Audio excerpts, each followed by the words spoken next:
అప్పుడు ఒక అగ్నిజ్యోతి అతని ముందుకు ప్రత్యక్షమైంది. అది సూర్యుడు. కలియుగంలో భూమిని రక్షించేందుకు నేను ఇక్కడే కొలువవుతాను అని సూర్యుడు చెప్పాడు. నువ్వు పడిన నేలను వజ్రంతో చీల్చు, నా నిజరూపం బయటపడుతుంది అని సూర్యుడు చెప్పారు. ఇంద్రుడు వజ్రాయుధంతో నేలను కొట్టగానే భూమి హృదయం పగిలిపోయింది. అందులోంచి వెలిగింది దివ్యమైన అరుణశిలతో స్వయంభూ సూర్యనారాయణ స్వామి. ఆ విగ్రహం వెలసిన క్షణంలోనే ఇంద్రుడి శరీరంలోని ప్రతి గాయం, ప్రతి నొప్పి ఒక్క క్షణంలో మాయమైపోయింది. అప్పటి నుంచి ఇక్కడికి వచ్చే భక్తులు కూడా తమ రోగాలు, బాధలు ఇక్కడే వదిలేస్తారని ఈ క్షేత్ర శక్తి నమ్మకంగా మారింది.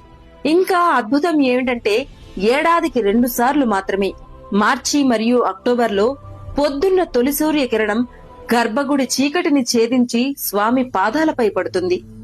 అక్కడి నుంచి శిరస్సు వరకు తనను తానే స్పృశించి మరలా తన శక్తిని తేజోవంతం చేసుకుంటుంది.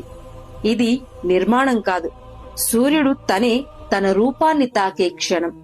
కృష్ణావతారం ముగిసిన తర్వాత కల్కి ఉదయించే వరకు ఈ భూమిని రక్షించేందుకు వెలసిన ఏకైక మహాక్షేత్రం శ్రీ అరసవిల్లి సూర్యనారాయణ స్వామి క్షేత్రం.